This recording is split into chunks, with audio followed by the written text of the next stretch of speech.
Bien, vous avez entendu le recording in progress, donc je crois que c'est bon, nous allons pouvoir commencer. Bonsoir à tous. Merci d'être venus nous écouter et échanger avec nous sur Taïwan. On ne parle pas assez de Taïwan, j'ai envie de dire, donc ça va être l'occasion de pouvoir faire un petit peu le point sur la situation à Taïwan, la situation dans cette relation interdétroit. Et puis, bien évidemment, le sujet central de cette conférence, quelle place pour Taïwan dans la politique française en Asie-Pacifique?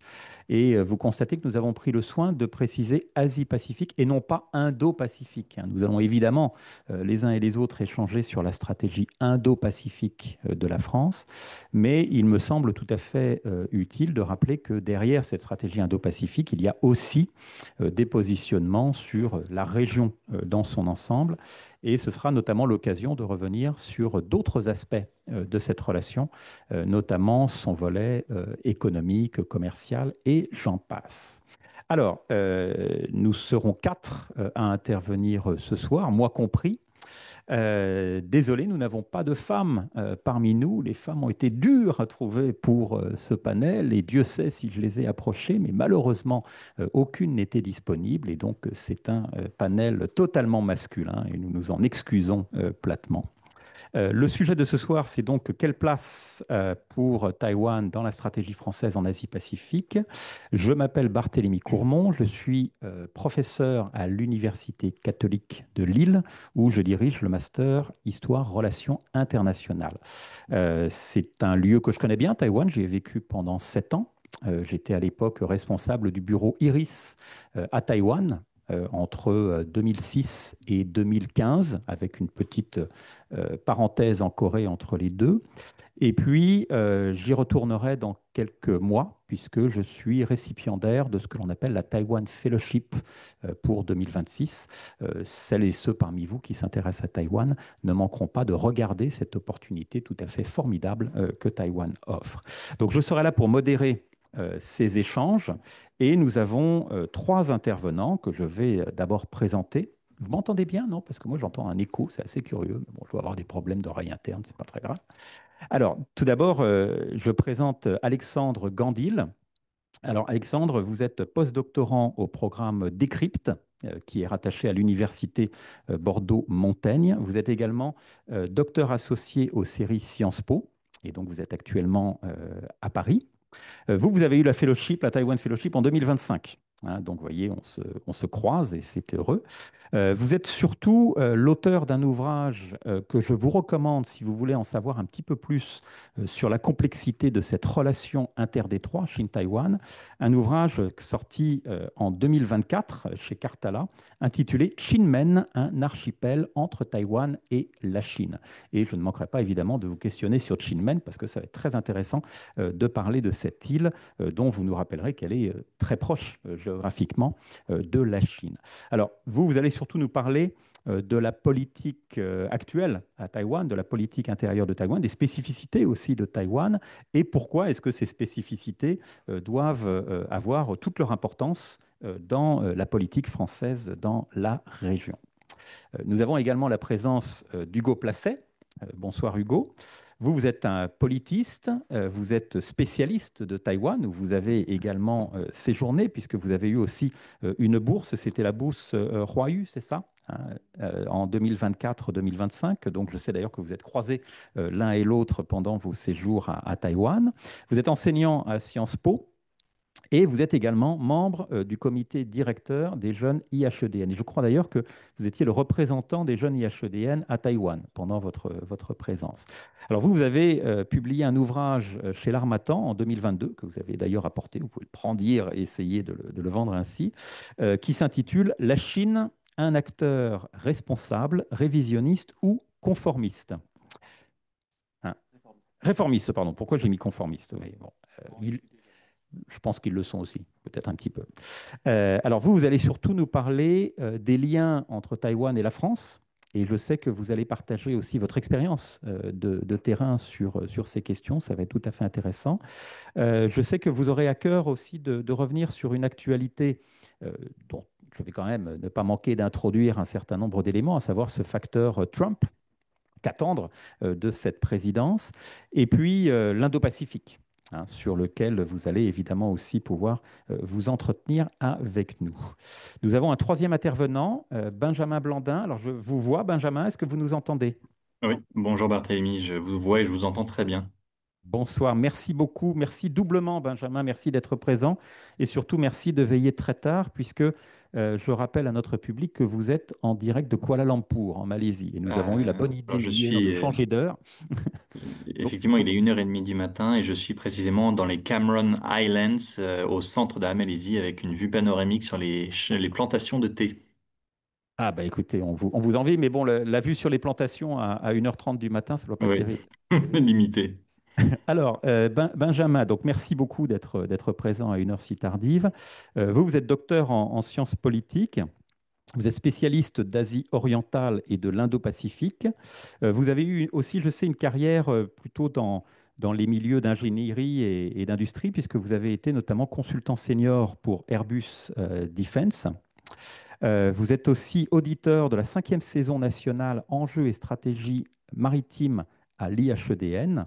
Et pour celles et ceux qui s'y intéressent, vous avez publié de très nombreux travaux, de nombreux articles en particulier sur les enjeux stratégiques en Asie-Pacifique, mais aussi les questions maritimes et un sujet sur lequel je vais aussi vous questionner, les câbles sous-marins. Hein, une question qui concerne Taïwan de manière on ne peut plus prégnante à l'heure actuelle. Et donc, vous allez revenir avec nous sur ces différentes questions. Alors, vous avez compris, nous avons trois intervenants qui ont des spécialités qui, pour certaines, vont se croiser, mais qui vont surtout se compléter. Et c'est tout l'intérêt de l'échange que nous allons avoir. Et ça va nous permettre, plutôt que d'avoir des présentations un petit peu stériles les unes après les autres, de pouvoir échanger de manière un petit peu plus interactive. Donc, nous allons procéder de cette manière. Je vais poser des questions à l'un de nos intervenants en particulier, les autres étant bien évidemment libres d'y apporter des compléments de réponse. Et puis ensuite, il va de soi que je me tournerai vers la salle pour recueillir d'autres questions. Sachant que c'est une conférence qui est également diffusée en visio, et donc je collecterai également des questions de ce côté-là. Donc on va procéder de cette manière si vous voulez bien. Et j'aimerais peut-être commencer par une des trois grandes questions qui est dans l'actualité de Taïwan. Hein. Il y a une actualité à Taïwan qui est très importante et ce n'est pas que la tournée asiatique de Donald Trump, sur laquelle évidemment nous allons revenir notamment avec Hugo, mais c'est aussi depuis quelques jours la nomination, on va le dire ainsi, d'une nouvelle présidente du principal parti d'opposition, le Kuomintang. Madame Chang Li-wen, c'est ça, hein, c'est Li-wen, ouais, c'est ça. Madame Chang Li-wen, qui donc prend la tête de ce parti et pourrait devenir la future candidate à l'élection présidentielle dans maintenant un peu moins de 3 ans, hein, dans 2 ans et demi déjà. Et donc je me tourne vers vous, Alexandre, pour peut-être nous faire un petit point sur cette réalité politique et cette actualité politique de Taïwan et pour quelles raisons cela doit nous intéresser tout particulièrement, nous Français.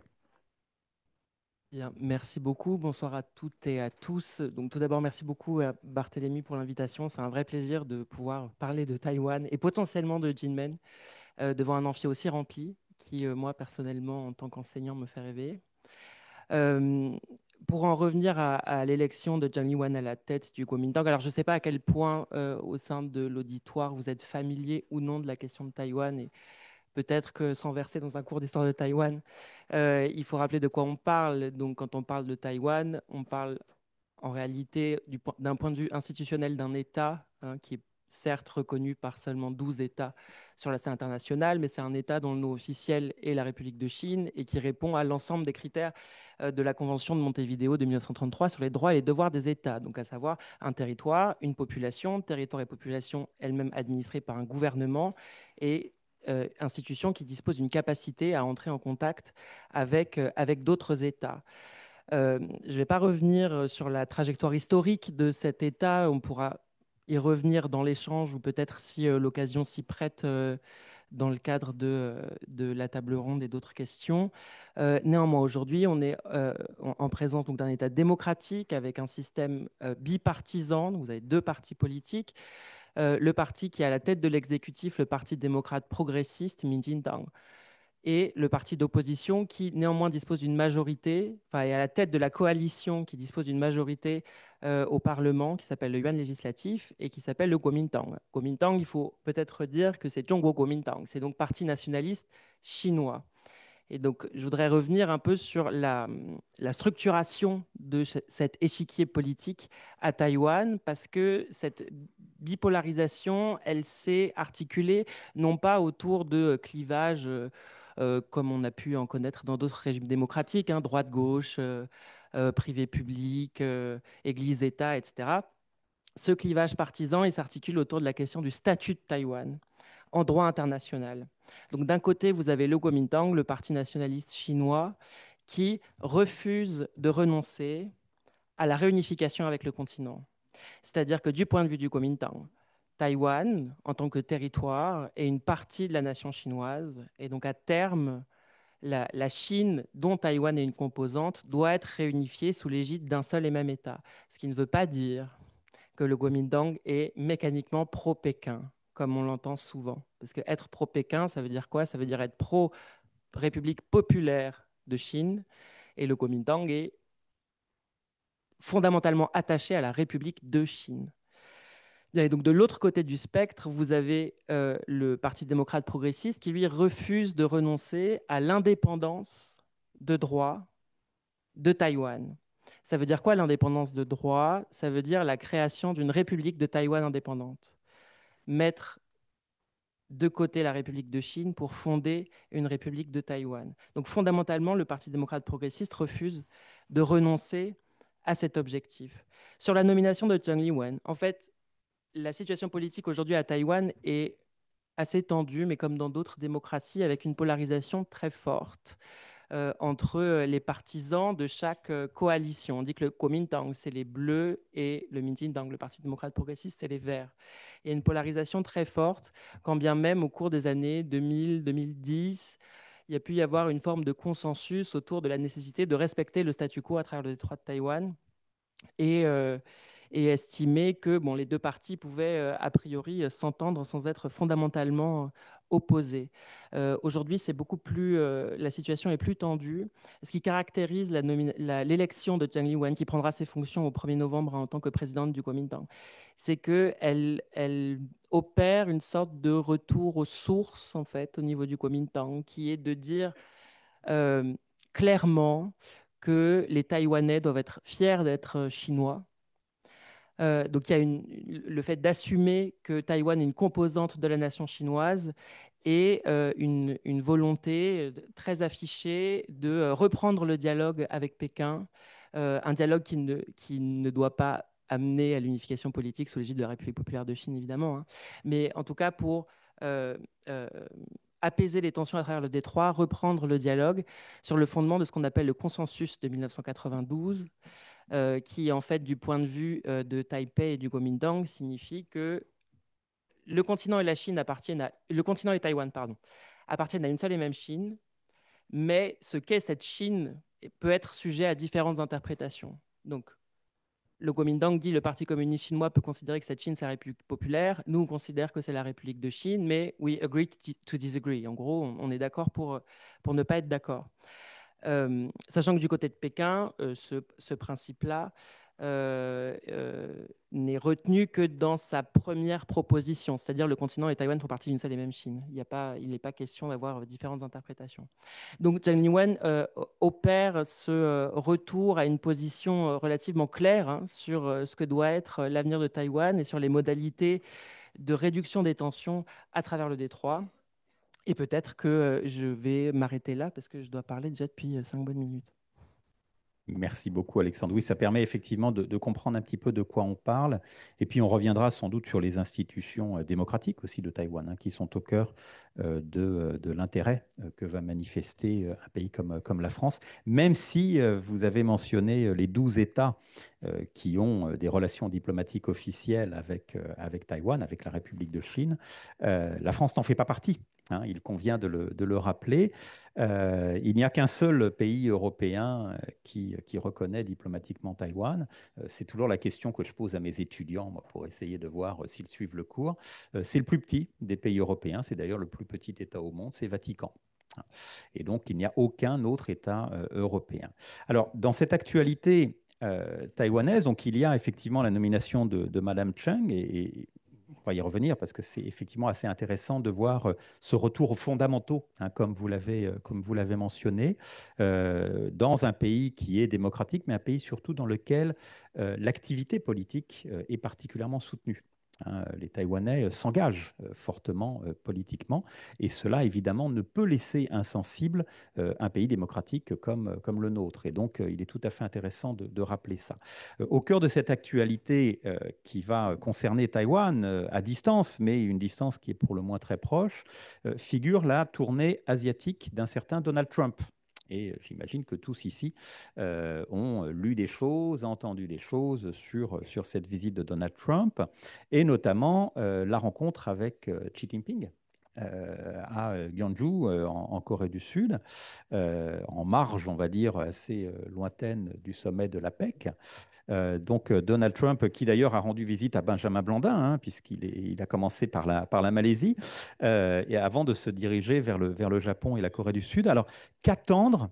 C'est un petit peu la question que je vous pose, Hugo, comme pour commencer un petit peu notre propos. Qu'attendre des États-Unis dans ce soutien historique apporté à Taïwan? Est-ce que une présidence comme celle de Donald Trump peut remettre en cause un certain nombre de fondements? Est-ce que la thèse du grand bargain, d'une certaine manière, pourrait se concrétiser et Taïwan en faire les frais? Et puis, question suivante, quelle doit être l'attitude d'un pays comme la France face à de possibles changements de cette nature? Beaucoup de choses. Ouais, merci beaucoup. D'abord, sur Taïwan, ce que je rappelle aussi, et qui est peut-être pas clair pour tout le monde, c'est que c'est une démocratie, mais une démocratie extrêmement jeune. On n'imagine pas, mais les premières élections démocratiques à Taïwan, c'est 96, la fin de la loi martiale 87, je parle sous ton contrôle. Mais, euh, mais voilà, c'est une démocratie qui est très jeune, mais très vivante. Et donc, il y a aussi encore cet héritage autoritaire aussi à Taïwan dans une certaine mesure, une transition, enfin on pourra en parler, mais je trouve que la transition démocratique et ce qu'il en reste aujourd'hui dans la société taïwanaise est très intéressante. Sur le facteur Trump maintenant, beaucoup de choses. Donc je suis bien content que cette conférence arrive avant le sommet de l'APEC parce que je ne sais pas tout à fait ce qui va se jouer. Ce qu'on sait, c'est que bon, il y a une guerre commerciale entre la Chine et les États-Unis. Donald Trump a renforcé cette guerre commerciale qui existe depuis très longtemps. La Chine a essayé de négocier récemment par le biais de son contrôle export sur les terres rares. Alors, l'actualité sur le contrôle export des terres rares chinoises, c'est pas quelque chose de nouveau non plus. Depuis 2022-2023, on a déjà du contrôle export sur des matériaux critiques. Mais là, récemment, on a l'abaissement du seuil de matériaux critiques qu'il va falloir dans une technologie pour que la Chine puisse avoir un droit de regard, un peu comme ce que fait les États-Unis avec sa réglementation ITAR. Donc on est dans un effet d'annonce, comme toujours, avec la Chine, ce qu'on appelle du signaling, voilà, affichage. Donc ça, c'est pour la négociation. Et puis, voilà, essayer de se doter d'instruments, même s'ils n'ont pas forcément les contingents pour pouvoir respecter aujourd'hui cette réglementation sur tous les projets, mais mettre en place des standards, une architecture qui pourra être mobilisée plus tard. Voilà, et puis peser, dire, comme à chaque fois avec la Chine, euh, comptez avec nous. Ah, vous mettez des mesures de rétorsion. On veut faire partie de la négociation, on veut faire partie du débat. Après, est-ce que Taïwan va être une variable d'ajustement? C'est la grande peur de la partie taïwanaise. Secrétariat à la guerre maintenant, le secrétariat à la guerre des États-Unis a essayé de rassurer les Taïwanais. Le problème avec Trump, c'est qu'il y a un facteur d'imprévisibilité qui est extrêmement fort. Donc oui, il y a des architectures de sécurité et puis des architectures, des institutions qui restent en place, une administration qui reste en place, mais il y a ce facteur imprévisible. Il n'empêche que pour l'instant, c'est toujours le Taiwan Relation Act qui prévaut, c'est-à-dire qu'en échange de la reconnaissance par les États-Unis de la Chine populaire, on a des garanties de sécurité qui sont apportées à Taïwan pour essayer de préserver ce statu quo dans ce qu'on a appelé l'ambiguïté stratégique. C'est-à-dire, on ne dit pas que les États-Unis vont intervenir, mais on ne dit pas qu'ils ne vont pas intervenir pour essayer de maintenir cet équilibre de dissuasion. Biden avait une déclaration beaucoup plus forte en disant qu'ils allaient défendre Taïwan, mais en fait, beaucoup de pays, la France comprise, restent dans cette préservation du statu quo et dans cette ambiguïté stratégique. Sur Trump, qu'est-ce qu'on peut dire? Qu'est-ce qui a changé par rapport aux autres administrations? C'est peut-être cette approche transactionnelle de la sécurité collective. Mais encore une fois, est-ce que c'est Trump ou est-ce que c'est la réaction d'un empire américain qui est en retrait et comme tous les empires, finalement, se concentre sur son centre et néglige ses marges? Donc voilà, mais en tout cas, il y a une approche transactionnelle de dire aujourd'hui, pour les garanties de sécurité américaines, vous allez devoir payer. Et on a cette chose-là sur Taïwan qui est extrêmement forte, mais on l'a vu sur d'autres espaces. Donc ça, pour moi, c'est quelque chose qui a changé. Mais continuité, rupture. Sous Biden, on avait déjà la volonté d'une modification de l'architecture de sécurité dans la région. On passait d'une architecture en étoile, donc avec les États-Unis au centre et chaque partenaire qui doit garder ce rapport au centre, en disant voilà, on tient sur les États-Unis pour notre sécurité collective, à une architecture de sécurité en réseau où les États-Unis ont essayé de faire mieux coopérer les États dans la région. Donc voilà, il y a le Quad, il y a l'AUKUS, il y a des grandes institutions comme ça, mais dans le dialogue dans la région, les États-Unis ont beaucoup investi, par exemple, sur la réconciliation entre la Corée du Sud et le Japon. Et donc ça, ça fait partie pour moi de ce facteur Trump. On pourra y revenir. Donc, imprévisibilité, changement dans l'approche, mais en même temps une forme de continuité aussi sur la tendance lourde des États-Unis. Merci Pour Hugo. la France, je n'ai pas encore répondu. Oui, mais on va revenir de toute façon sur la France et puis on va questionner un petit peu Benjamin d'ailleurs sur cette question. Ce qui est assez intéressant d'ailleurs en marge de ce que vous dites, c'est que les Taïwanais semblent assez inquiets de ce qui peut se passer côté américain. Et une des questions auxquelles on va pouvoir répondre, c'est de savoir si il y a une place à prendre pour un autre membre permanent du Conseil de sécurité de l'ONU, par exemple, ou pour un pays qui a des ambitions en Asie-Pacifique ou en Indo-Pacifique. Hein, suivez mon regard.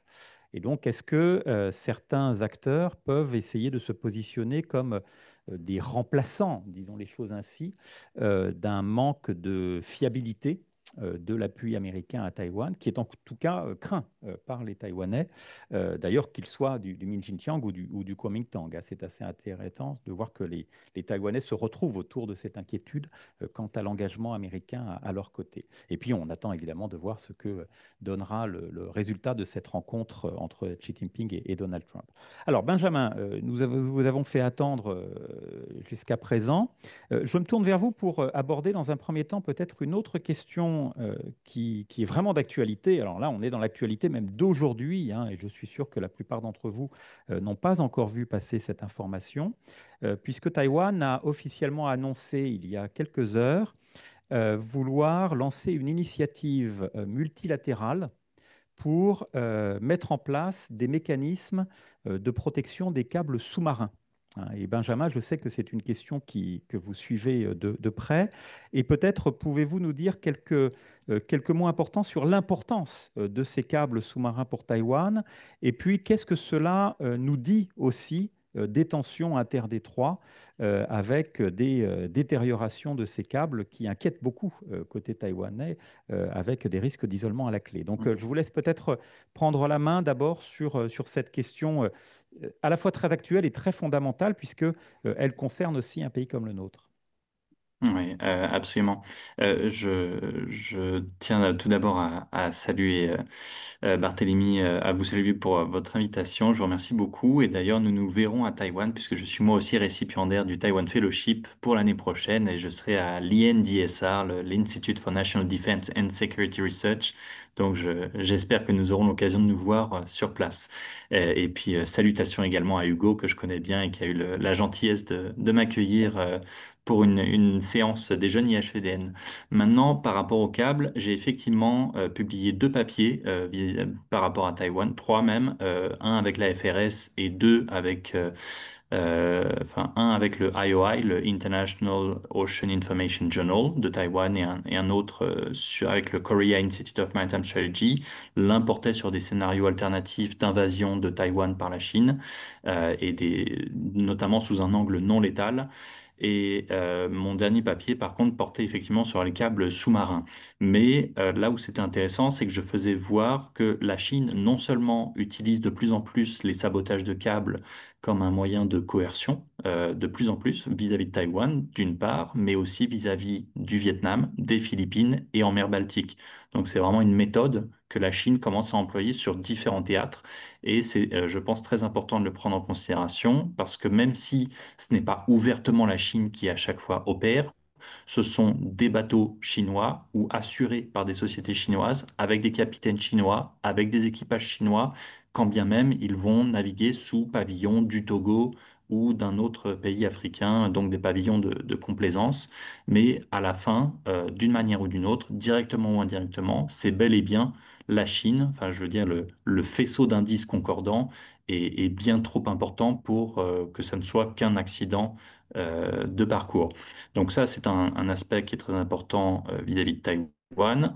Alors, il se trouve que je prépare en ce moment un autre papier qui couvre l'ensemble des moyens alors en anglais, on dirait naval assets, des moyens maritimes, entre guillemets, non gouvernementaux que la Chine emploie pour ce genre d'opération, sa flotte scientifique, sa flotte d'hôpitaux, sa flotte de pêche au long cours, sa flotte de tourisme et aussi des actifs, entre guillemets, non enfin, dronisés. Donc on va avoir des bouées, des drones, des plateformes, enfin des radars flottants, des plateformes couvertes de contre-mesures, j'en passe et de meilleurs. Donc on est vraiment sur un éventail de moyens d'action extrêmement large.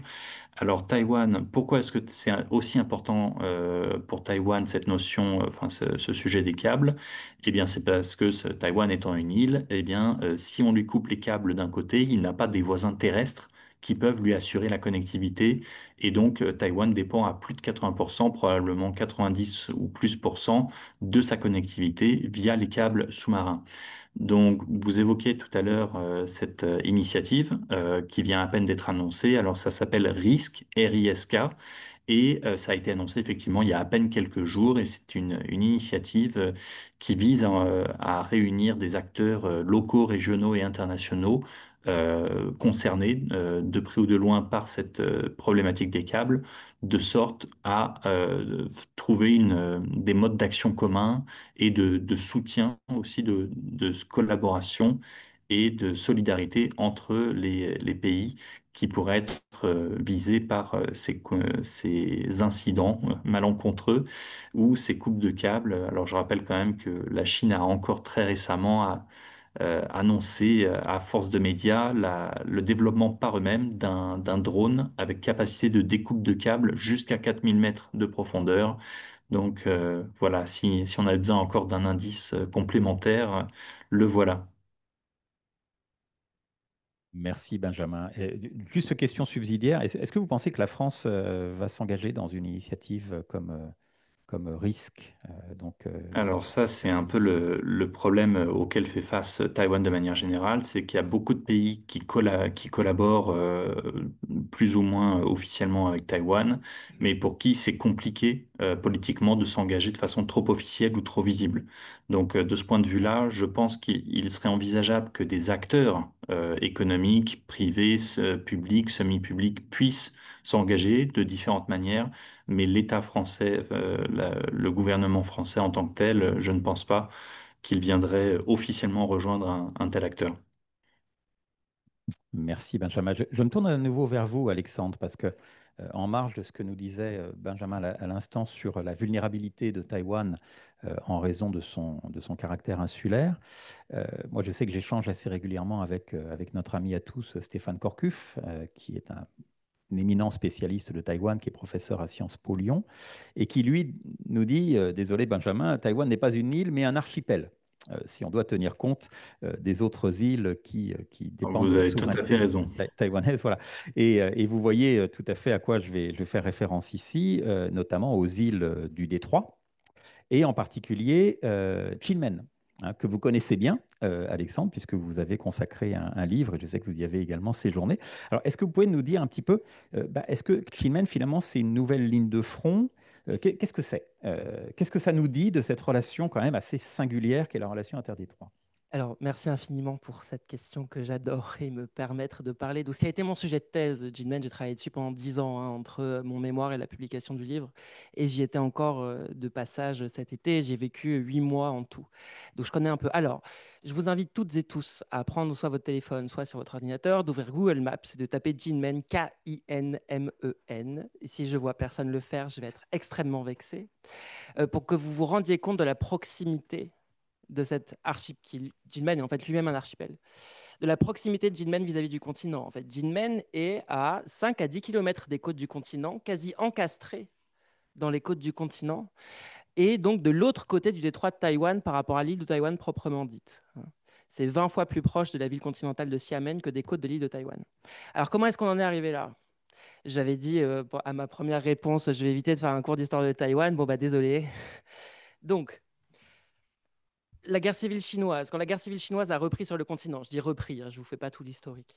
À partir de 1946, initialement, les nationalistes du Kuomintang avaient l'ascendant, puis à partir de 1947, les communistes ont pris l'ascendant. Donc les nationalistes se sont repliés vers Taïwan, et Chiang Kai-shek, qui était à la tête du coup des nationalistes et de l'État République de Chine, en repliant les institutions centrales du régime à Taipei, a conservé son contrôle sur toute une série d'îles et d'archipels au large du continent chinois.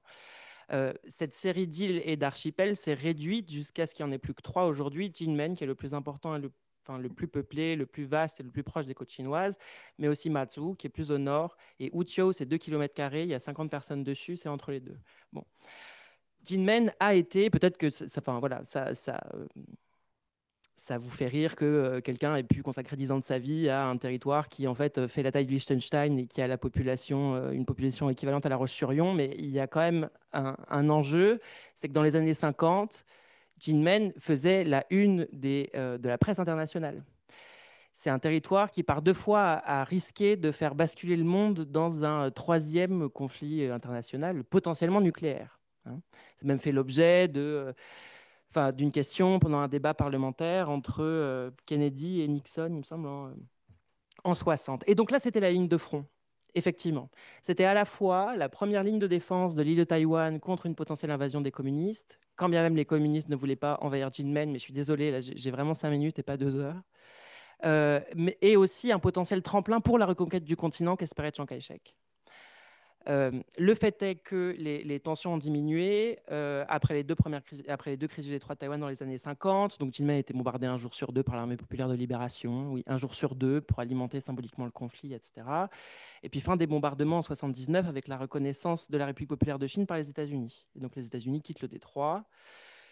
Jinmen reste sous une administration militaire dérogatoire au reste de la République de Chine. Hein. Tu disais, Hugo, très justement que la loi martiale a été élevée à Taïwan en 87. Oui, à Taïwan.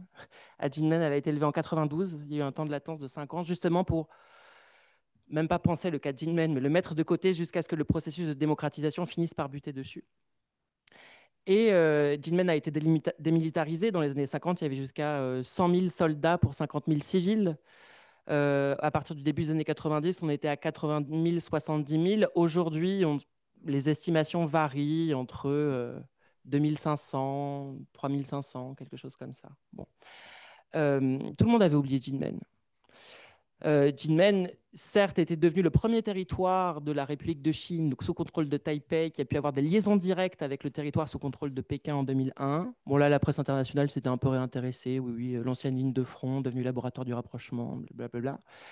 Mais bon, moi, quand j'ai commencé mon mémoire en 2014, Jinmen, tout le monde me regardait avec des yeux ronds comme des billes, mis à part quelques spécialistes, dont ma directrice de thèse, Françoise Mangin, que je remercie infiniment, et sans qui je ne serais pas là aujourd'hui.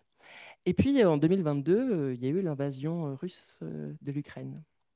Et là, tous les yeux se sont braqués non seulement vers le détroit, mais aussi vers Jinmen, avec des analystes qui viennent nous dire que Jinmen, cette Crimée de l'Asie, etc. Bon, j'y crois pas du tout. Sur le terrain, personne n'y croit, parce que justement, la ligne de front d'un potentiel conflit entre Pékin et Taipei s'est projetée au niveau de la ligne médiane du détroit. En fait, Jinmen n'est plus véritablement considéré comme un atout stratégique. Maintenant, c'est l'archipel de Penghu. Alors, rouvrez Google Maps, Penghu, qui est dans le détroit, mais plus proche des côtes de l'île de Taïwan, qui est considéré comme la première ligne de front par l'administration taïwanaise. Et Jinmen, en fait, on le sait, et la population le sait, et la classe politique locale à Jinmen le sait. Si la Chine attaque, Jinmen tombe comme un frémur. Il n'en demeure pas moins que Jinmen conserve une forme d'intérêt stratégique, mais pour Pékin. Et ça, d'ailleurs, Benjamin l'a expliqué dans sa note sur les câbles sous-marins, il me semble, pour la FRS, où Jinmen devient un laboratoire, une zone test pour les activités de zone grise de l'Armée populaire de libération. Donc les activités de zone grise, c'est quoi? C'est des activités qui sont liées à des menaces, à de la coercition, mais qui restent en dessous du seuil du déclenchement d'un conflit, en fait. Et Jinmen devient un terrain privilégié donc pour tenter la rupture de câbles sous-marins, survol par drone, dragage de sable, etc., parce que c'est plus près des côtes chinoises. Et donc, ça permet à l'Armée populaire de libération ou à des proxys d'opérer de manière plus fluide et plus sécurisée, dans le but ensuite de pouvoir répliquer ces activités-là de l'autre côté du détroit de Taïwan, au-delà de la ligne médiane, et donc potentiellement au large de l'île.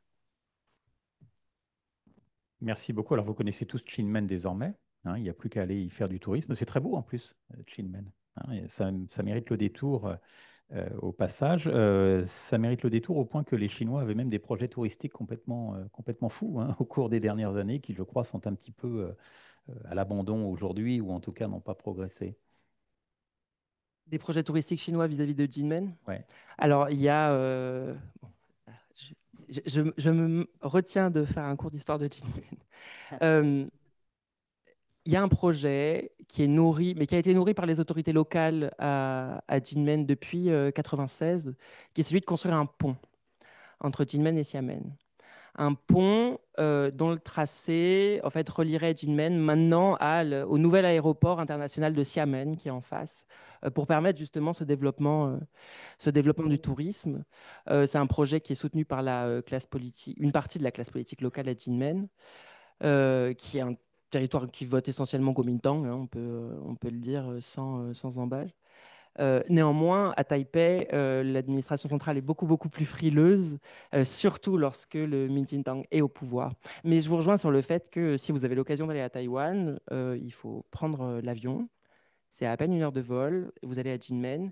Et grâce à ces informations que j'espère je parviens à vous distiller, vous aurez un regard plus critique que ce qu'on peut lire parfois dans la presse par certains journalistes, pas tous, qui se rendent là-bas en pensant couvrir la prochaine ligne de front du conflit à travers le détroit.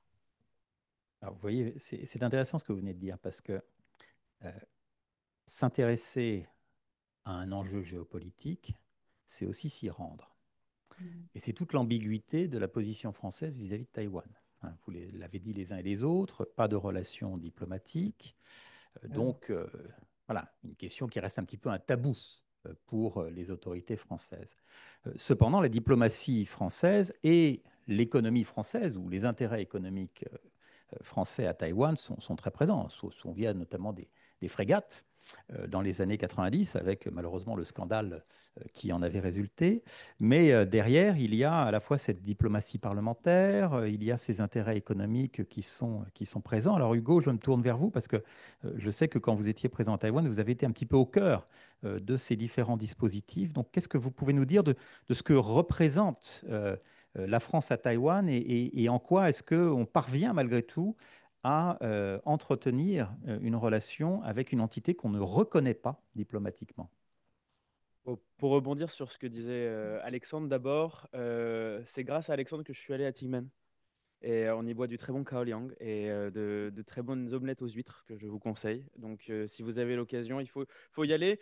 Et c'est pas anecdotique, c'est que quand on est à Tingmen, on voit les grands haut-parleurs où on continue, qui étaient historiquement les haut-parleurs qui diffusaient le plus fort au monde des chansons de Teresa Tang sur les bienfaits de Taïwan. Et on voit Xiamen en face. Enfin, donc, on se rend compte aussi un peu aussi pas uniquement par le livre, par des chiffres, le nombre de kilomètres, mais ce que c'est. Et aussi, quand on parle un petit peu à Tinmen avec voilà, quelques occasions, c'est pas tout à fait les mêmes perceptions, c'est pas tout à fait la même vie qu'à Taipei. On a un autre rapport à la Chine. Ça veut pas dire que on veut être rapproché de la Chine, mais on a aussi une autre vision de la Chine. Et c'est encore des territoires qui sont très KMT, il me semble. Donc voilà, c'est et puis, il y a des dépendances, il y a enfin, l'eau potable, le rapport à Xiamen, enfin voilà, on pourra y revenir.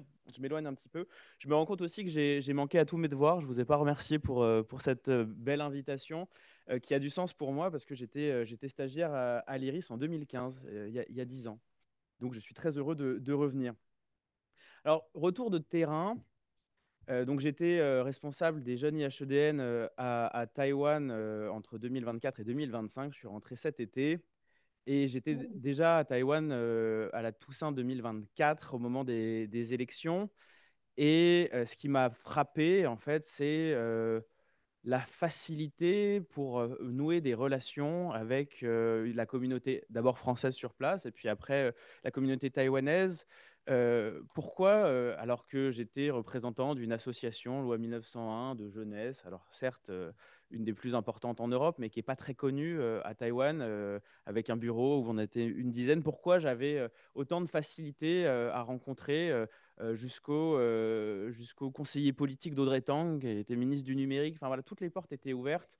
Et puis après, le fait de parler un peu chinois et dans ce qu'on appelle le guanxi, voilà, de proche en proche, comme ça, pouvoir parler de Taïwan assez facilement, être reçu partout, bah, ça s'inscrit dans une histoire de politisation progressive, des premiers échanges avec Taipei qui se sont faits en fait, par le biais d'associations, par le biais de voyages qu'on appelait privés. Et en fait, en revenant de Taïwan, j'ai lu un très bon article de mon camarade Quentin Couvreur qui est au série à Sciences Po et qui est revenu sur toute cette histoire. Donc, quelques rappels historiques, on va reprendre du début. 1964, général de Gaulle reconnaît la Chine populaire. On dit souvent que c'est la première nation européenne à reconnaître la Chine populaire. Ce n'est pas tout à fait vrai. Il y avait le Danemark, la Suède et surtout le Royaume-Uni qui avait été obligé, notamment en 1950, dans son rapport à Hong Kong, de reconnaître la Chine populaire. Mais la réaction du général de Gaulle était dans cette volonté d'autonomie stratégique de troisième voie, enfin, voilà, un discours qu'on retrouve encore aujourd'hui d'ailleurs dans la stratégie Indo-Pacifique, mais voilà, de pouvoir avoir une autonomie de décision face aux États-Unis. Quelles conséquences sur Taïwan? En fait, c'est une rupture des relations diplomatiques avec la République de Chine retranchée à Taïwan. Et pendant quelques années, c'est un petit peu compliqué. 1971, j'ai noté, donc c'est la résolution qui redonne officiellement, parce qu'on oublie un petit peu, mais c'est le rétablissement des droits légitimes de la République populaire de Chine à l'Organisation des Nations Unies. Ça, c'est ce qu'ils ont négocié pour pouvoir revenir.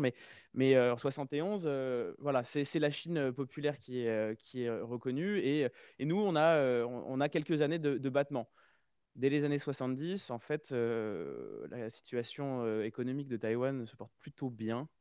Et on a besoin de retrouver des liens. En tout cas, il y a des volontés de faire du commerce avec Taïwan. Donc par les relations commerciales, on va avoir l'ouverture d'une association pour l'expansion économique en Asie qui va ouvrir à Paris, qui est une association loi 1901 et en fait qui va devenir le bureau de représentation plus tard de Taipei en France. Et puis, on a une antenne du Trésor, de Bercy, qui va ouvrir aussi à Taipei. Et donc, par l'économie, dans ce que Li Tanghui appelait la diplomatie pragmatique ou Shewaitia, c'est-à-dire une politique des petits pas finalement, un rétablissement de relations. Alors, la position aujourd'hui, c'est que la France ne reconnaît pas Taïwan comme un État. Et on est resté sur ces positions-là, mais dans tout ce qui est coopération technique, économique, culturelle, il y a des échanges. La Villa Formosa, par exemple, au niveau culturel, est plutôt un succès. Au niveau économique, il y a des conseillers du commerce extérieur qui sont à Taipei. Il y a des entreprises, alors civiles, Air Liquide, par exemple, un certain nombre d'entreprises de EDF sont présentes sur place. Et puis, des choses qui sont de l'ordre de la défense, avec ce côté très sensible de l'affaire des frégates. Et en fait, plus que des frégates, nous, on a les frégates Lafayette de 92 en tête, mais ce n'est pas les frégates qui ont posé problème, c'est les Mirage 2000 l'année d'après. Donc nous, on connaît les frégates parce qu'il y a l'affaire un petit peu de financement de la campagne de Balladur. Mais en fait, c'est vraiment la vente de nombreux Mirage 2000 à Taïwan qui a vraiment provoqué l'ire de Pékin et qui nous ont forcé en 94 à signer une déclaration conjointe et qui pose en fait encore aujourd'hui la position de la France avec la reconnaissance de la politique d'une seule Chine. Et ça, en fait, ça a été imposé dans cette négociation en 94. Politique d'une seule Chine et pas principe d'une seule Chine comme dans le consensus de 92, mais politique d'une seule Chine, c'est un choix de la France de ne reconnaître qu'une seule Chine avec le maintien du statu quo. Et c'est si vous voulez, j'en ai pris quelques extraits, mais ce communiqué de 94, il dit que la France s'engage à ne pas autoriser à l'avenir des entreprises françaises à participer à l'armement de Taïwan. Déclaration récente du PDG de Dassault, Éric Trappier, sur l'état d'obsolescence avancée des Mirage 2000. Bon, il n'empêche qu'il y a eu quand même des accords de maintenance militaire, et puis que les frégates Lafayette et les Mirage 2000 représentent une infime partie de l'armement taïwanais. Mais voilà où est-ce qu'on en est. Voilà pourquoi c'était aussi facile, ces voyages privés. Et puis les lignes de crête qui, malgré les discours, en fait, sont inchangées depuis un certain temps maintenant. Et on peut peut-être ajouter aussi la diplomatie parlementaire. Ah oui, bien sûr. Des voyages privés au niveau institutionnel, ça ne bouge pas, mais notamment depuis 2020, et là, il y a eu un vrai changement. Il y a eu des voyages privés de parlementaires, donc Sénat et Assemblée nationale à Taïwan, et puis des voyages plus institutionnalisés.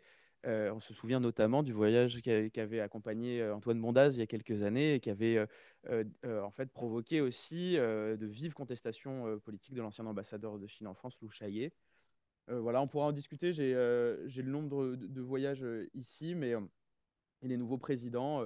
Ça s'inscrit aussi dans un contexte européen. La France n'est pas la seule nation à avoir accru en 2020, au moment du Covid, au moment où beaucoup de chercheurs, beaucoup de diplomates se sont recentrés sur Taïwan parce que la Chine se refermait. Mais la Lituanie, par exemple, a développé et a ouvert un bureau de Taïwan en Lituanie, ce qui avait aussi, nous, on a un bureau de Taipei. Bon, ce n'est pas des reconnaissances officielles. Encore, s'il y a des étudiants dans la salle, il faut bien faire attention. Ce n'est pas parce qu'il y a un bureau de représentation de Taïwan dans un pays qu'il y a une reconnaissance diplomatique et donc qu'il y a une reconnaissance externe. C'est ce fameux quatrième critère de la Convention de Montevideo qui est respecté. Mais voilà, en 2020, il y a un accroissement des voyages parlementaires. Et voilà aussi pourquoi c'était aussi facile de rencontrer aussi un certain nombre de personnalités à Taïwan. Merci beaucoup. Et effectivement, chaque année, hein, à ma connaissance, il y a des missions de parlementaires qui souvent d'ailleurs sont reçues par la tête de l'exécutif à Taïwan, hein. Donc c'est, on l'imagine, un moyen d'entretenir des relations directes, mais sans le dire, hein. Donc le pragmatisme, hein, c'est le terme que vous avez mentionné, qui me semble tout à fait approprié pour décrire cette capacité à se parler, à maintenir un dialogue, mais sans pour autant franchir le Rubicon, si on peut le dire ainsi, et provoquer l'ire de Pékin. Alors, Benjamin, je me tourne à nouveau vers vous, puis pour enchaîner justement sur cette place de la France dans la région et notamment dans l'Indo-Pacifique, vous avez bien sûr consulté la nouvelle version de la stratégie Indo-Pacifique de la France, qui a été communiquée il y a quelques semaines seulement. Et moi, ce qui m'a interpellé, c'est qu'on voit apparaître à plusieurs reprises la mention de la Chine, hein, comme étant un défi, notamment pour la région, mais aucune mention de Taïwan. Alors, la question qu'on est en droit de se poser, c'est qu'est-ce que cette stratégie nous dit ou ce qu'elle ne nous dit pas, mais en gros, quel est le positionnement de la France vis-à-vis des gesticulations ou des potentielles gesticulations de la Chine à l'égard de Taïwan? Alors, cette question, elle est éminemment importante et intéressante. Tout est une affaire vraiment de subtilité. C'est-à-dire que, alors, on ne peut pas non plus dire que dans les précédentes versions de la stratégie Indo-Pacifique, on parlait de Taïwan en permanence. C'était quand même pas le sujet central non plus. Ce qu'on peut cependant dire, c'est que quand bien même on ne parle pas de Taïwan, le bureau français à Taïwan, lui, reste, nos activités restent. Donc, de ce point de vue-là, il n'y a pas de changement. Par contre, ce qu'on observe, c'est qu'au niveau des pays qui encadrent Taïwan, Philippines d'un côté et Japon de l'autre, il y a une activité française, au moins vis-à-vis du premier pays, les Philippines, qui est nettement plus importante depuis quelques années. C'est-à-dire que nous n'avions pas de mission de défense permanente, nous en avons une. Nous n'avions pas d'attaché d'armement, nous en avons un. Nous ne faisions que très rarement des arrêts portuaires, on en fait beaucoup plus. On a participé encore récemment à des exercices navals qui comprenait un grand nombre de pays et les échanges, notamment sur ce qu'on appelle un VFA, un Visiting Forces Agreement, sont a priori sur la dernière ligne droite. Donc, la France positionne des pions de différentes manières à différents endroits dans l'espace Indo-Pacifique, mais ce que je remarque, c'est qu'on a un engagement au sein de la région mer de Chine méridionale et notamment proche de Taïwan, qui là est en croissance très nette. J'ai moi-même participé encore récemment à des échanges organisés par l'ambassade de France avec un think tank important à Manille, et ce genre de choses va être amené là aussi à accroître. Donc, du point de vue diplomatique et militaire, la présence, peut-être pas à Taïwan, mais proche de Taïwan, elle, clairement, se renforce. Alors, question subsidiaire pour vous également, Benjamin, qui reste hypothétique. On a parlé tout à l'heure de Trump, de l'engagement américain. On voit bien aussi les mesures de plus en plus coercitives que la Chine engage, par tous les moyens d'ailleurs, et vous avez fait mention de la question des câbles sous-marins tout à l'heure. Dans le cas d'une escalade dans le détroit, comment voyez-vous une réponse française? Comment peut-elle se caractériser? Est-ce que ce sont des choses qui sont comprises, même si elles ne sont pas écrites, dans cette stratégie indo-pacifique que la France a communiquée? Alors, là aussi, sujet éminemment sensible. Je pense qu'il est important de rappeler que le dispositif militaire français en Indo-Pacifique, c'est en gros 7500 hommes de Abu Dhabi jusqu'à Clipperton. C'est-à-dire qu'on a à peu près 1200 hommes à Abu Dhabi, on a 750 hommes à Djibouti, on a 1200 à 1500 hommes à La Réunion, pareil en Polynésie française, pareil en Nouvelle-Calédonie. Bon, au global, on est sur 7500. Et quand le groupe aéronaval est dans la région, ça grimpe de 1000-1500 hommes. Mais donc, de manière générale, on a des moyens qui sont limités. Alors, on a tenté d'avoir une présence plus importante en déployant plus de navires, que ce soit les sous-marins, le groupe aéronaval et d'autres navires. On a ces exercices aériens pour relier la France à la Polynésie française une fois par an. Donc ça, c'est un très belle visibilité, très impressionnant du point de vue technique. Et ça nous a fait gagner en crédibilité dans la région. Cependant, sur le plan militaire, clairement, si demain on a un conflit de haute intensité, soit vis-à-vis de Taïwan, soit vis-à-vis de la mer de Chine méridionale, voire les deux en même temps, clairement, la France n'a pas les moyens de prendre parti et de s'opposer militairement à la Chine. Alors, ça ne veut pas dire qu'on n'aurait ferait rien du tout, mais en tout cas, du point de vue de la létalité ou de l'engagement létal, clairement, je ne pense pas que la France aille se frotter à la Chine. Euh, tout l'enjeu pour la France, c'est de contribuer au sens large, au niveau coalition régionale ou internationale, au maintien de la libre circulation dans les voies maritimes internationales. Et donc les voies qui partent d'Europe, qui passent par le canal de Suez, le détroit de Malacca et qui poursuivent via Taïwan et jusqu'au Japon et à la Corée et à la Chine par ailleurs. Donc je peux vous dire par ailleurs du fait que j'ai des échanges avec des sociétés de transport internationales, je ne préciserai pas lesquelles, mais eux se font beaucoup de soucis sur, en cas de crise, que se passe-t-il? Est-ce que le détroit de Taïwan sera maintenu à la navigation ou pas? Est-ce qu'il faudra passer par le côté droit de Taïwan? Est-ce qu'il faudra contourner par le côté pacifique des Philippines, voire au-delà, contourner l'ensemble de l'archipel indonésien pour finalement arriver au Japon, en Chine et peut-être encore, si c'est possible en cas de conflit, vers Tianjin, Shanghai et les autres grands ports de Chine. Et bonjour l'inflation qui en découlerait. Hein, Absolument. la guerre en Ukraine nous semblerait finalement pas si terrible. Bon. Ah bah on a des Tout ça scénarios n'est de pas réjouissant. Bloomberg qui évaluent les pertes jusqu'à 35 à 40% du PIB mondial en cas de conflit prolongé sur plusieurs semaines ou plusieurs mois dans la région. Réjouissant. Alexandre, je me tourne vers vous avec une question qui a été posée par le public en ligne, qui concerne les valeurs, la question des valeurs. Et c'est l'occasion évidemment de revenir non seulement sur le caractère démocratique des institutions taïwanaises qui ne peuvent laisser insensible un pays comme la France. Il convient quand même de rappeler que malheureusement la démocratie n'est pas très présente dans cette région. Et que le fait de pouvoir s'appuyer sur un État avec des institutions pleinement démocratiques comme Taïwan constitue peut-être aussi un engagement presque moral pour un pays comme la France. Et puis, cette question comprend également des aspects peut-être plus sociétaux avec une société taïwanaise qui se distingue aussi dans la région par la reconnaissance du mariage de même sexe, par des questions environnementales qui sont particulièrement inscrites au cœur des pouvoirs publics. Et donc, est-ce que nous avons là un développement de cette société taïwanaise qui, parce qu'elle ne peut pas laisser insensible un pays comme la France, nous impose des positionnements, même s'il ne s'agit pas effectivement de faire la guerre ou en tout cas d'être présent militairement. Merci beaucoup pour cette question. Bien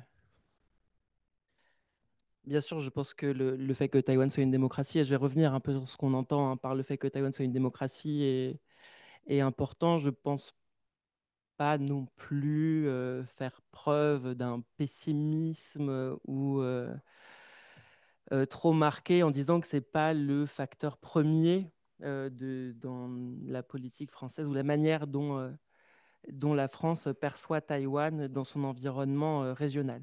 Sur la démocratisation du régime, en fait, donc elle est intervenue à partir de la fin des années 80. De 1949 jusqu'à 1987, la République de Chine était un État autoritaire, policier, de parti unique, quand bien même il y a un mouvement d'opposition qui s'est développé dans les années 70, les mouvements hors parti, donc avec des candidats qui pouvaient se présenter aux élections locales sans étiquette et rassembler autour d'un mouvement, donc une action collective. Et puis ce mouvement a décidé de s'institutionnaliser sous la forme d'un parti, qui est donc le Parti démocrate progressiste, hein, qui a été créé en 86 dans l'illégalité. Mais Tong Tinko a toléré son établissement et quelques mois plus tard, il levait la loi martiale On choisit 87, juillet 87 comme le point de départ de la démocratisation à Taïwan. C'est pour ça que Hugo disait que c'était une démocratisation récente.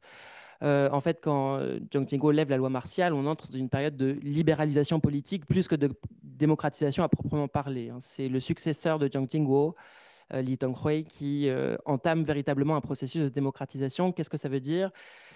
Ça veut dire rendre les institutions du régime représentatives du seul territoire et de la seule population effectivement sous son contrôle. Parce que de 49 jusqu'à à peu près oui, le début des années 90, quand bien même la République de Chine était repliée à Taïwan, elle avait gardé un parlement avec des députés élus en 1947-1948 sur le continent et censés représenter l'ensemble de la Chine. Le régime avait cette prétention-là. Donc la démocratisation s'est enchâssée dans une indigénisation du régime à Taïwan et donc dans sa taïwanisation. C'est un processus de démocratisation qui, comme tous les autres, hein, a été heurté, a procédé par à-coups, etc. C'est pour ça que je vous disais que Jinmen a été intégré à ce processus qu'en 92. Ce processus a culminé en 96 aussi, comme le disait Hugo, avec la première élection au suffrage universel direct du président de la République de Chine, donc de Taïwan, où Li Tenghui a été reconduit par les urnes. C'est une démocratie donc, qui truste le haut de tous les classements, hein, des organisations internationales qui établissent ces classements avec des critères à respecter, etc. Bon, et elle est parfois classée première démocratie d'Asie, hein. Néanmoins, ce n'est pas seulement les classements et ces indicateurs chiffrés qui attestent de la vivacité d'une démocratie, hein, puisque la démocratie, ça reste avant tout un idéal. Mais c'est aussi la capacité à Taïwan d'avoir des débats sur ce qui peut encore séparer Taïwan de cet idéal à atteindre et de cette volonté de se détacher et de marquer une véritable rupture avec le passé autoritaire de 49, 1992 à peu près. Bien, quand on dit, effectivement, vous disiez que c'est une société qui, en tout cas, a l'air progressiste, hein, où voilà, le mariage pour tous a été adopté à la suite de l'accession au pouvoir de Tsai Ing-wen en 2016, même si ça s'est fait de manière progressive. On parle de l'abandon du nucléaire, etc. Bon, il n'en demeure pas moins que la société taïwanaise reste profondément conservatrice sur certains aspects. Il y a encore la peine de mort à Taïwan. L'accès à l'avortement est aussi strictement encadré. Donc, quand bien même il y a des enjeux qui permettent de dire à juste titre, hein, que c'est une société plutôt progressiste, avec laquelle voilà, comment dire, les États occidentaux pourraient se retrouver dans un certain nombre de valeurs, quand bien même les frontières de l'Occident ont toujours été négociées et négociables, et d'autant plus aujourd'hui, hein. Et puis la diplomatie taïwanaise joue cette carte-là aussi, hein, de contact avec ce qu'ils appellent les like-minded countries, hein, les pays qui sont dans le même pour la défense de la démocratie et des libertés individuelles. Je pense qu'il ne faut pas dresser un portrait parfaitement idyllique de la société taïwanaise. Et c'est justement parce que les Taïwanais eux-mêmes sont capables de se rendre compte qu'ils ne sont pas dans une situation toujours idyllique qu'il s'agit bien d'une démocratie. Oui, effectivement, le mot de la fin est bien trouvé, je crois, hein. C'est parce qu'on en a conscience qu'on est pleinement démocratique. Hugo, je sais que vous vouliez ajouter peut-être quelque chose sur justement cette singularité taïwanaise et pourquoi ça doit aussi nous interpeller, nous, Français. La question des valeurs, je me rappelle d'un entretien que j'ai eu en 2024, premier voyage à Taïwan, et j'étais en face d'un professeur des universités taïwanaises qui me disait on suit de près ce qui se passe chez vous avec les gilets jaunes. Comment voulez-vous qu'on croie en vous pour défendre les droits de l'homme à Taïwan alors que vous n'êtes pas capable de les défendre chez vous? Je me souviens de ça. Après, toute proportion gardée, mais j'étais déjà impressionné qu'ils suivent l'actualité française avec autant d'intérêt. La question de Taïwan, mourir pour des valeurs, c'est plutôt que est-ce qu'on ferait la guerre avec Taïwan, c'est est-ce qu'on ferait la guerre pour Taïwan? Est-ce que la France, est-ce que les États-Unis seraient prêts à subir des coups humains? C'est ça un conflit. Et donc là, on est aussi dans une question de valeur, dans l'acceptabilité de la mort. Et ça, c'est assez intéressant. Après, la question, c'est pas de savoir si la France va y aller tout seul, toute seule. Et l'Indo-Pacifique français, c'est des projets concrets, multilatéraux. Et il y a une montée en puissance d'année en année, que ce soit Pégase 2024, Clémenceau 2025, où on a la multiplication d'exercices multilatéraux pour empêcher que cette mer de Chine pas prenne Taïwan, hein, pas que la Chine prenne Taïwan, mais pour empêcher que la mer de Chine devienne une Mare Nostrum. On garde cette ouverture de la navigation.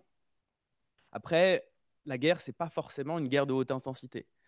La guerre aujourd'hui à Taïwan, en fait, elle est déjà en cours. C'est une guerre d'influence, c'est une guerre par le droit, c'est une guerre économique, c'est enfin, en tout cas une conflictualité. Et ça, en fait, on est déjà en guerre à Taïwan. On le sent notamment sur le point de l'influence. Dès qu'il y a des élections, c'est extrêmement fort. Et là, la France a aussi des partenariats à mener, notamment avec, sur le ministère du numérique. Et c'est en train de se faire. Donc la conflictualité, c'est aussi ça. Sur l'identité taïwanaise, juste un mot. Euh, je ne sais pas exactement ce que c'est que d'être taïwanais. Qu'est-ce que c'est que cette identité? Ce que je sais, c'est que ce processus de formation des identités, il prend cette fierté même si la société est très conservatrice, et tu l'as justement rappelé, mais qu'est-ce que c'est que d'être taïwanais aujourd'hui? C'est quelques éléments de discours, mais qui sont en formation sur le mariage de même sexe, sur la multiplication des langues régionales, le rapport au Hokkien, au Hakka, la multiplication des communautés, la reconnaissance des cultures aborigènes. Ça, c'est en tout cas dans le discours aujourd'hui à Taïwan, le discours du parti progressiste, du TPP, c'est quelque chose qui est très présent. Après, voilà, c'est quelque chose qui est en construction, avec aussi une société taïwanaise qui aimerait bien de temps en temps qu'on parle d'elle-même et pas de son rapport à la Chine. Uniquement, à Taïwan, on ne parle pas de la Chine au quotidien. Je dis, est-ce que vous avez peur du conflit? Il fait, on est prêt, mais on est habitué. Et en fait, la jeunesse taïwanaise, elle parle aussi de comment on se loge, de comment, même avec des diplômes très prestigieux aujourd'hui, on n'arrive pas à trouver un emploi où il n'y a que des emplois d'ingénieurs qui deviennent de plus en plus. Enfin, voilà, c'est une société en tout cas qui a aussi ses propres problèmes. Ce rapport aux communautés aborigènes, est-ce que c'est de l'affichage politique? Est-ce que vraiment on va pouvoir multiplier ces langues, ces identités? Et c'est un territoire qui, bien que petit, est extrêmement riche de ces enjeux. Moi, à Taipei, je me souviens par exemple d'une discussion très longue sur le prix des logements à Taipei avec des Taïwanais qui vivaient jusqu'à 35 ans dans des tout petits appartements avec leurs enfants parce qu'ils n'arrivaient pas à se loger. C'était aussi ça. Alors, merci parce que tous les deux, en fait, vous avez abordé une question qui est aussi présente dans un certain nombre de commentaires que j'ai reçus, sur justement cette capacité côté taïwanais à essayer d'attirer l'attention sur d'autres sujets, sur d'autres problématiques que la relation interdétroit. Et c'est quelque chose qui, je pense, on est tous d'accord ici, est tout à fait intéressant et est très caractéristique de la réalité de Taïwan aujourd'hui. C'est-à-dire que plutôt que de regarder, puisqu'on nous pose la question, quel intérêt pour un Français finalement de regarder Taïwan? Qu'est-ce que Taïwan? Qu'est-ce que Taïwan et comment doit-on traiter cette question? Et effectivement, peut-être ne pas se contenter de la regarder au prisme de ces tensions militaires ou de ces guerres d'influence qui sont menées par la Chine, mais de voir aussi la réalité de cette société taïwanaise, de ses 23 millions d'habitants, d'un PIB qui en fait la 20e puissance économique mondiale, le pays essentiel sur la question des semi-conducteurs, et donc un acteur majeur de l'économie internationale aujourd'hui et des innovations. Et donc, voilà, il y a aussi ce mouvement côté taïwanais en marge de cette démocratisation et en marge de cette société qui bouge, qui consiste à dire, attention, Taïwan, ce n'est pas uniquement un pion sur un échiquier mondial avec des rapports de force et puis des lignes de tension susceptibles de changer, susceptibles d'évoluer, et puis des jeux de grande puissance. C'est aussi et surtout une société qui a sa propre existence, son propre parcours. Et merci d'ailleurs aux uns et aux autres d'avoir rappelé les fondamentaux de cette histoire de Taïwan, sans quoi on ne comprend pas de quoi il s'agit. Mais derrière, effectivement, de s'interroger sur qu'est-ce que Taïwan représente dans le monde, et donc pourquoi ça doit nous interpeller, nous Français. Donc je vois bien qu'on est complètement sur cette ligne-là, et c'est un message qui me semble tout à fait important à faire passer. Alors, il ne reste que 20 minutes à ma montre, donc il est quand même temps d'ouvrir la voie à des questions de la salle, hein. J'ai déjà pris 2 questions qui étaient posées de manière interactive, mais quels sont celles et ceux qui voudraient revenir peut-être sur un certain nombre de points? Parce que là, on pourrait être parti pour toute la soirée, hein. Moi, en tout cas, ça me passionnerait. Et puis, j'ai bien compris que... Alors, Benjamin, on ne va pas vous faire l'offense de vous prolonger trop loin parce qu'il est déjà très tard pour vous, mais on pourrait comme ça aller très très loin. Donc, il nous reste cependant 20 minutes. Quelles sont les questions sur lesquelles les uns et les autres vous souhaiteriez revenir en détail? Attendez, il y a le micro qui arrive. Oui, levez la main et puis le micro arrivera tout de suite. Merci. Donc, vous avez mentionné la guerre d'influence. Et je voulais mentionner le fait que quand on parlait de culture chinoise, on a souvent fait référence à Taïwan, en fait, puisque la Chine continentale était très fermée. Et donc, je voulais savoir si aujourd'hui, la Chine, de par ses nombreuses politiques de soft power et notamment d'ouverture sans visa, affectait Taïwan ou alors au contraire la confortait dans son indigénation et sa différenciation par rapport à la culture du continent. Ouais, ouais, bonne question. Soft power taïwanais, alors, messieurs. Je peux Ah, commencer. Benjamin, n'hésitez pas à nous faire un petit signe hein, si vous voulez rebondir sur une question Oui, précise. absolument. Je peux commencer, tu compléteras. Il y a Oui, beaucoup vas-y, de Hugo. choses, il y a beaucoup de choses à dire sur cette question-là. Bon, déjà, d'un point de vue analytique, faites attention au culturalisme. Une culture contre une autre, en fait, il y a eu des liens. Le discours, il y a des communautés aborigènes à Taïwan, mais c'est aussi un discours politique. Et aussi, d'un point de vue analytique, faire la différence entre diplomatie publique et soft power, donc capacité d'attraction d'un État qui ne dépend pas forcément de cet État, et politique active pour promouvoir une culture. Sur la diplomatie publique, il y a un conflit de narratif. L'identité taïwanaise s'est aussi fondée sur la liberté religieuse. Ça a été une politique qui a été mise en exergue. Enfin, voilà, Mais euh, est-ce qu'une culture contre une autre, oui, il y a des systèmes politiques qui s'affrontent, il y a des spécificités des sociétés, mais est-ce que la culture chinoise est homogène? Est-ce que dans le Fujian, on vit pareil qu'en Mongolie intérieure? Donc, je suis assez mal à l'aise par rapport à parfois ces questions de culture qui s'affrontent.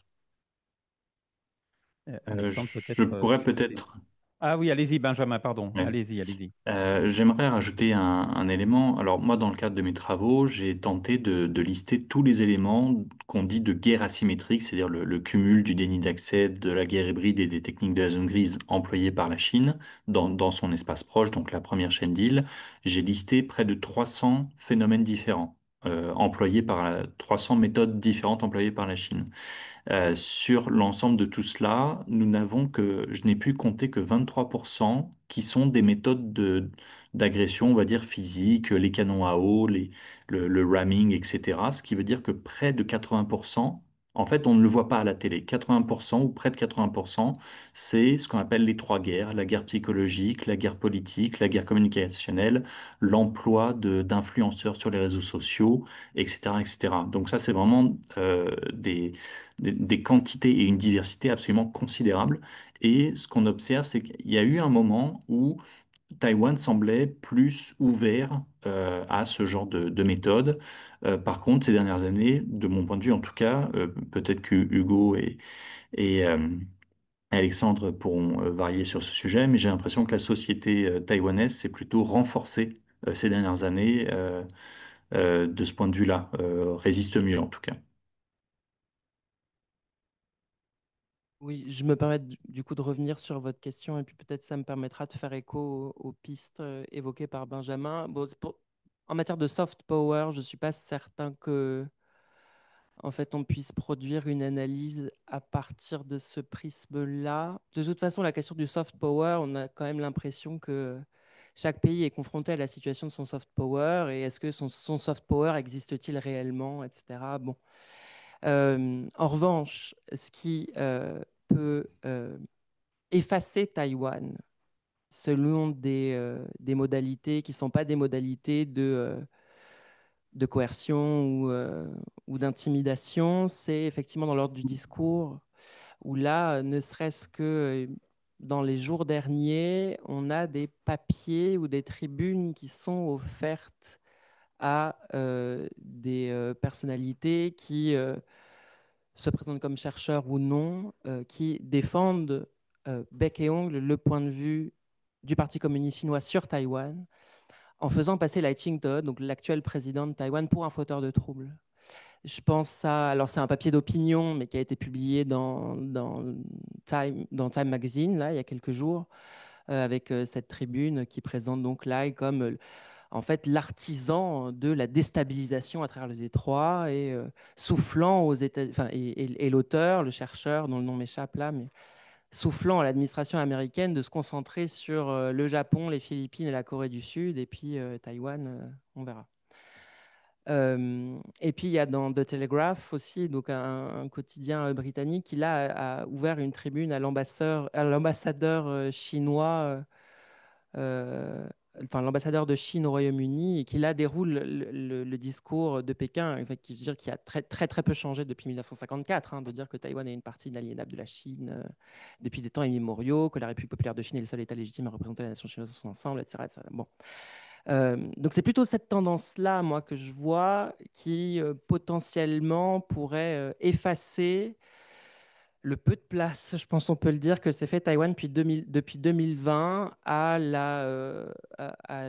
l'occasion, c'est horrible de dire ça comme ça, dans le contexte de la pandémie de Covid-19, où Taïwan s'est véritablement présenté comme contre-modèle à la République populaire de Chine, hein. Je rappelle que Taïwan avait que 7 cas de Covid jusqu'en mai 2021.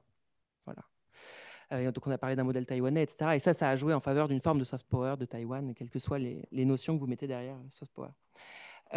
Sur la résilience vis-à-vis des fausses informations, bon. Ça pourrait presque boucler la boucle, même si le débat va se poursuivre.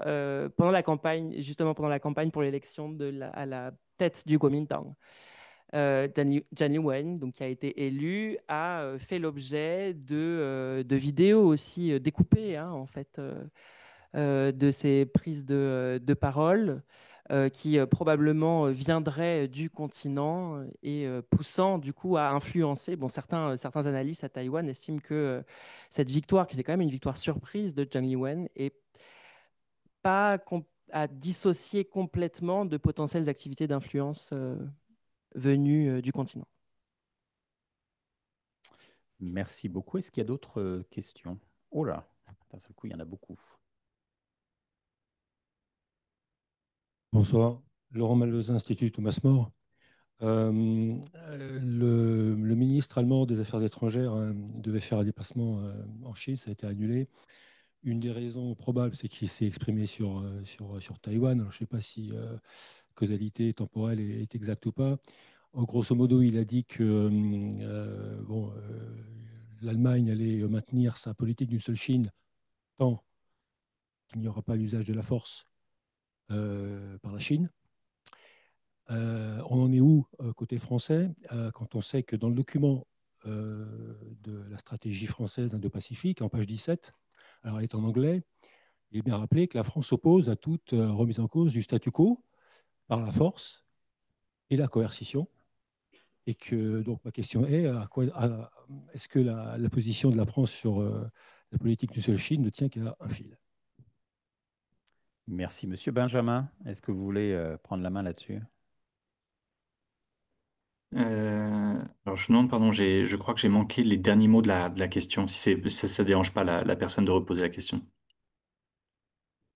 Est-ce que la position de la France peut évoluer comme l'a fait le ministre allemand Johann Vadeful sur la politique de Chine?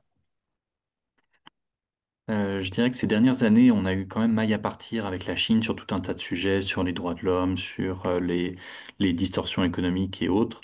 J'ai plutôt l'impression qu'en ce moment, on est dans une situation où on n'est pas forcément en position de force à différents points de vue, politiques, économiques, etc.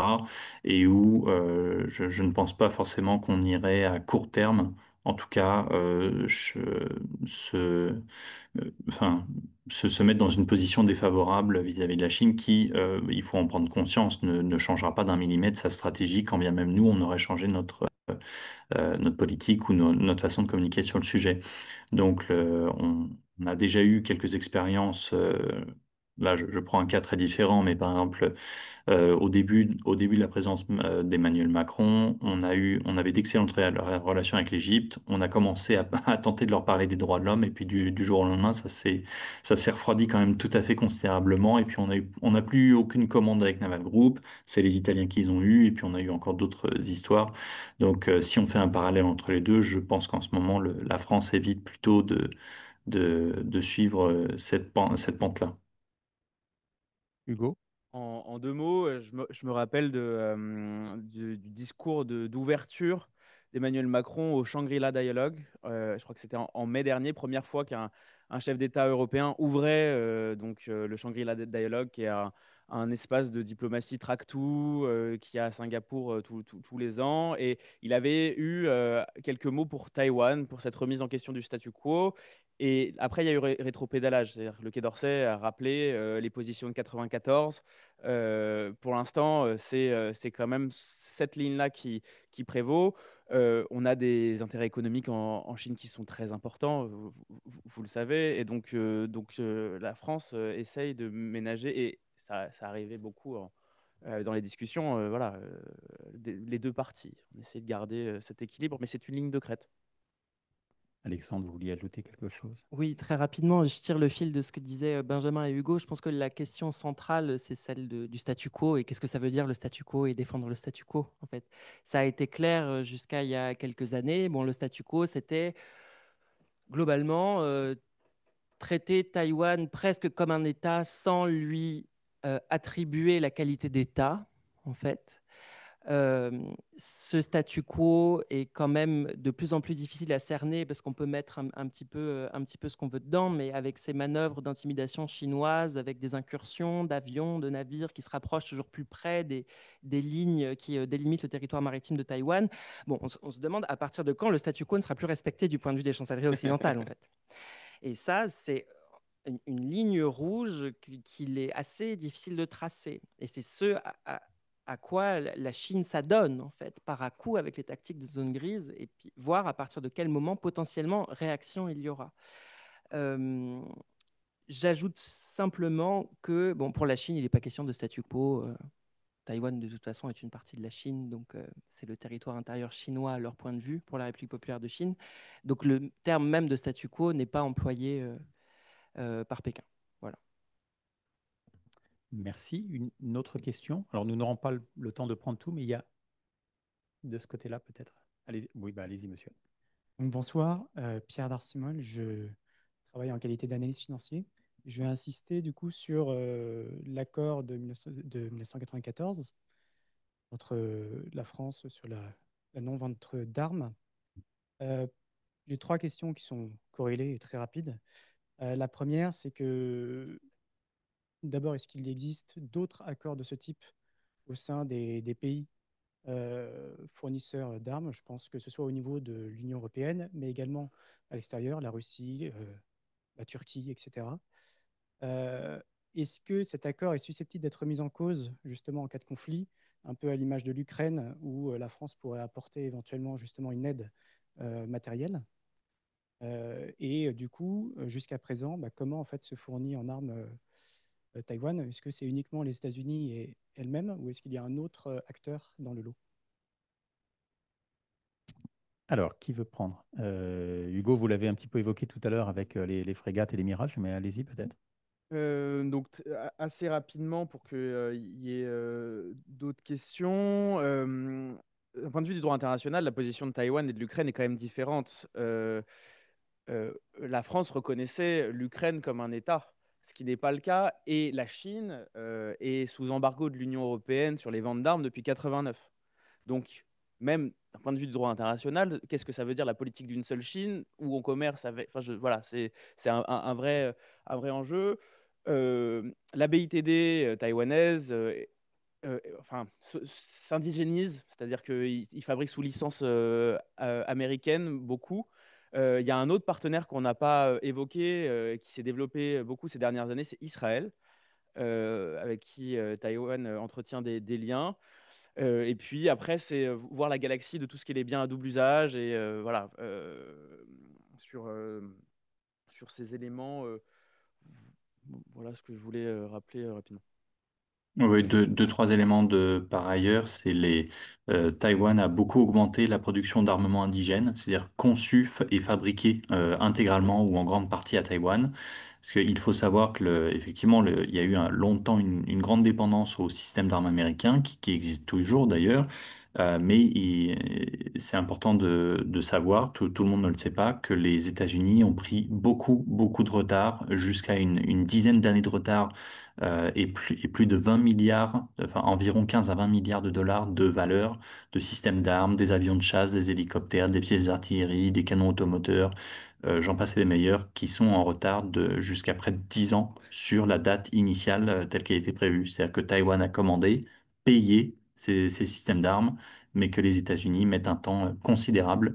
Et justement, du fait de la volatilité des relations sino-américaines, qui elles-mêmes sont impactées depuis quelque temps par la guerre commerciale. Et donc, je pense que Taïwan prend une pente de plus en plus assurée vers la diversification, soit via la construction par eux-mêmes, soit par la diversification des fournisseurs, dont Israël, que Hugo évoquait. Merci. Il y avait une question par là, madame.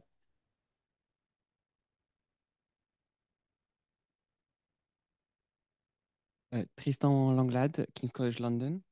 Euh, on m'a parlé des semi-conducteurs et pendant longtemps, on disait que le Silicon Shield protégerait Taïwan d'un conflit de haute intensité avec la Chine. Et donc ma question, c'est dans quelle mesure ce Silicon Shield est toujours opérant en tant qu'avantage stratégique pour Taïwan, notamment quand on a l'administration américaine qui pousse pour TSMC à s'installer aux États-Unis. Donc voilà. Merci beaucoup. Question très importante. C'est vrai qu'on a peu évoqué les semi-conducteurs. Et donc, est-ce que c'est plutôt une protection aujourd'hui pour Taïwan ou au contraire, ça devient d'autant plus une cible pour la Chine? Qui veut s'exprimer là-dessus? Je peux donner des premiers éléments, puis je suis certain que Hugo et Benjamin auront à en rajouter. Bon, ça fait partie des grands arguments qui sont mis en avant par la diplomatie taïwanaise, encore le fait que Taïwan soit producteur de 60% des semi-conducteurs à l'échelle de la planète et 90% des plus performants, et que, enfin, je veux dire, c'est vraiment présent dans le discours des diplomates taïwanais, hein. C'est-à-dire que s'il y a un conflit à travers le détroit de Taïwan, l'économie mondiale est en panne. Donc,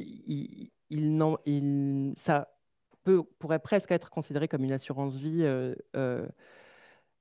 du régime à Taïwan. Je voudrais ajouter une chose, et puis je suis certain que Benjamin et Hugo ajouteront d'autres éléments, mais peut-être pas ce que je vais dire là.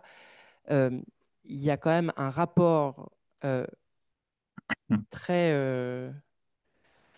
comment dire? Il y a un entremêlement entre le développement de l'industrie des semi-conducteurs à Taïwan et la construction stato-nationale à Taïwan, en fait.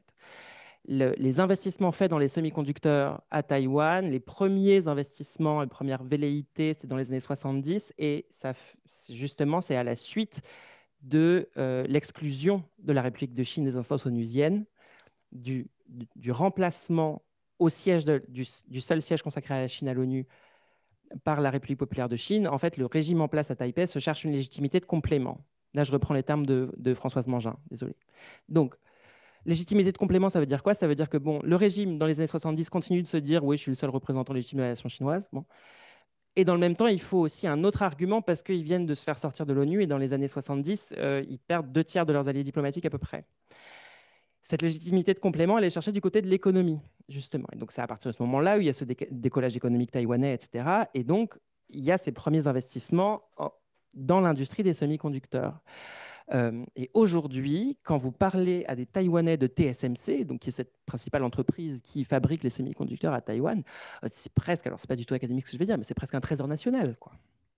Et pour les Taïwanais, ces annonces d'investissement, voire de délocalisation en fait, de TSMC, c'est vu potentiellement interprété par des gens comme vous et moi comme une forme de menace à l'intégrité nationale, presque, en fait, et de la défense nationale. Donc, d'une manière objective, je ne réponds pas à votre question d'une manière objective, hein, je fais un petit twist, mais je vous réponds de manière subjective, en tout cas du point de vue de la population taïwanaise, ça peut véritablement avoir un impact en matière de la représentation qui se font de leur défense. Voilà. Hugo? Alors, Benjamin avant, allez-y, Hugo, pardon. tu veux y aller? Non, Benjamin, Ok. je t'en prie, je prendrai la suite. Je pense que beaucoup de pays ont fini par comprendre que si jamais il y avait un conflit de haute intensité entre Taïwan et la Chine et que la Chine effectivement prenait Taïwan, il y avait le risque que Taïwan décide de saboter, de détruire ses installations, ce qui les aurait mis par rebond dans une situation impossible. C'est-à-dire qu'aujourd'hui, Taïwan, via TSMC, c'est une part de la production mondiale de puces de très haute technologie qui est beaucoup trop importante. Et je pense que d'un côté, on a TSMC qui a voulu peut-être étendre son marché en créant des facilités, des usines aux États-Unis, en Europe, en Asie, etc., ce qui pouvait lui permettre d'augmenter son chiffre d'affaires, mais aussi, entre guillemets, de survivre si jamais les usines sur l'île principale étaient prises. Pour les Européens et les États-Unis notamment, c'était une façon de se garantir une absence de rupture des approvisionnements. Cependant, la notion de Blue Shield ou Silicon Shield, je pense elle avait déjà partiellement déjà disparu parce que la Chine a investi énormément sur l'IA, sur le quantum, sur la fabrication de puces. Alors peut-être pas des puces aussi bonnes, aussi développées, aussi technologiques que celles fabriquées par Taïwan, mais néanmoins des puces qui permettent d'assurer 80 à 90% de ses besoins. Donc voilà, l'écart de toute façon était amené à se réduire d'une manière ou d'une autre et il avait déjà commencé à se réduire.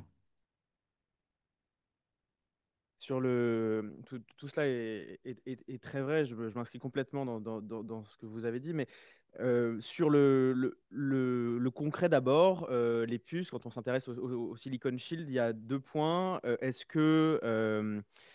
que ces puces, enfin la finesse de gravure, est-ce que on peut pas penser aussi aux intégrations dans les systèmes? Ah, quand on s'intéresse aux semi-conducteurs, il n'y a pas que la rapidité de transmission de l'information. Et puis, pourquoi Taïwan a délocalisé bon, pour diversifier en cas d'attaque, mais aussi parce qu'il faut se remettre dans la tête la topographie de Taïwan. Il y avait une forte tension sur le foncier. Donc, ils voulaient garder la R&D à Taïwan et pouvoir produire et massifier la production sur d'autres terrains. Après, le Silicon Shield, il pose aussi des problèmes analytiques. Le Silicon Shield, il augmente le coût de la guerre.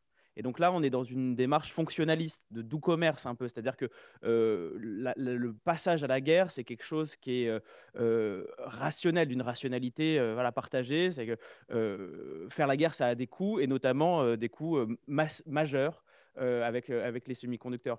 Mais j'attire quand même votre attention sur le fait que le passage à la guerre, il n'est pas que rationnel. C'est-à-dire qu'aujourd'hui, à Taïwan, il y a des tensions. Mais il y a aussi des facteurs accidentels qui peuvent arriver, etc. Donc le Silicon Shield, oui, sur le modèle, il augmente les coûts. Et donc, quand on a Chips Act, par exemple, au niveau européen, etc., bah, on se pose la question du maintien du Silicon Shield. Mais en fait, est-ce que ça change vraiment la question fondamentale d'un accident dans le détroit de Taïwan? Je ne sais pas. Bref, vous l'avez compris, il va falloir continuer à s'intéresser à Taïwan. Donc, avis aux amateurs dans les prochaines années. Mesdames et messieurs, nous arrivons au terme de cette conférence. Je vous invite à vous joindre à moi pour remercier nos intervenants. Benjamin, merci beaucoup d'être resté aussi tard pour partager votre expertise. Alexandre, Hugo, un grand merci à vous deux également pour être venus et nous avoir éclairés sur cette île. Merci à tous. Merci beaucoup et merci Barthélémy pour votre invitation.